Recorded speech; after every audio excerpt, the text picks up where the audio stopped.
Iya, pemirsa, Golkar harus berjuang untuk merebut suara di 2019 nanti ini, Pak Emrus, dengan sesuatu yang sekarang dinamika politik yang sedang terjadi di Golkar. Menurut Anda susah sekali untuk Golkar merebut suara atau biasa saja? Kalau kita bicara tentang konsep maupun teori komunikasi politik, kita dapat mengatakan hipotesa bahwa susah bagi mereka untuk merebut itu, karena memang tidak ada suatu solusi yang ditawarkan Golkar dalam suatu persoalan ini. Saya mengatakan tadi ketika diskusi dengan Pak Harun juga mengatakan bahwa hanya dua solusi untuk tahap ini, yaitu adalah ditarik atau legowo untuk mundur. Tapi kalau kita bicara itu pasti nanti akan terjadi. Pasti akan terjadi. Kita tunggu 3 hari lagi ya. Tanggal mainnya. Tambah gini, kita harus read between the line ya.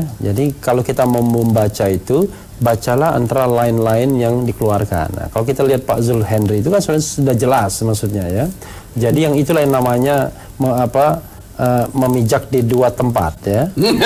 Di satu sisi memang formalisme hukum beliau ya, karena ini masih ada rapat partai dan lain sebagainya, mengatakan ya tidak bisa dong begitu terhadap Pak Setia Novanto, kita harus menunggu pra-peradilan dan lain sebagainya. Tapi di sisi lain kalau kita reading between the line, itu sudah mulai nih ada arus besar yang ingin mendorong Airlangga Hartarto. Bahkan yang dikatakan beliau tadi, kalau ini terpilih bagus bagi pemerintahan Jokowi karena dia kan menterinya Jokowi. Jadi sebenarnya kalau kita mau lihat ya, di Golkar itu sekarang ini memang muncul dua arus utama.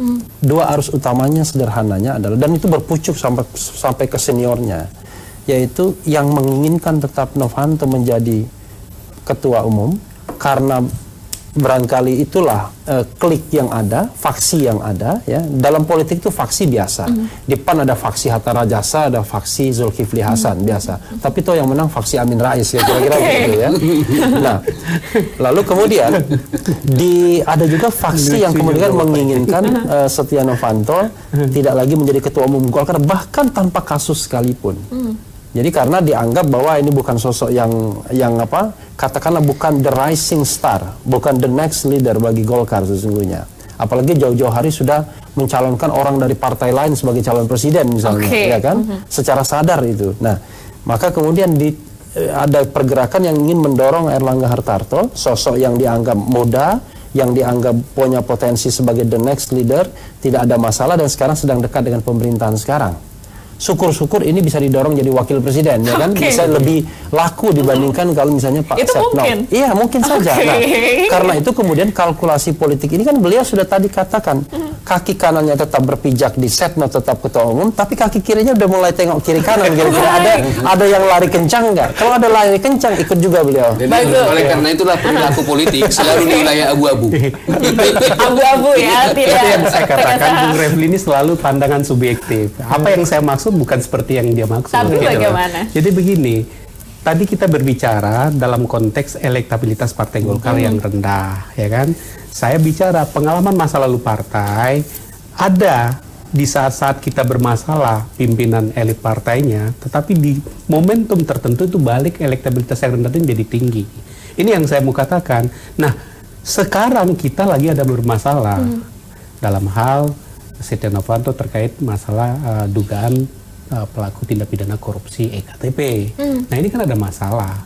Tetapi gonjang ganjing di internal Partai Golkar ini selalu menjadi pertontonan publik. Saya nggak bisa juga abang tadi bilang bahwa ini kenapa dibawa ke publik. Kita nggak bawa ke publik. Kadang-kadang medianya yang kejar kita, paksa-paksa kita untuk bicara ke publik. Tapi salah satu fakta integritas itulah, tidak boleh masuk ke ruang publik. Itulah yang kita bilang bahwa tadi kita katakan, abang juga katakan bahwa kenapa mencampur baurkan urusan permasalahan pribadi Setia Novanto dengan partai. Justru kita sudah memilah-milah itu.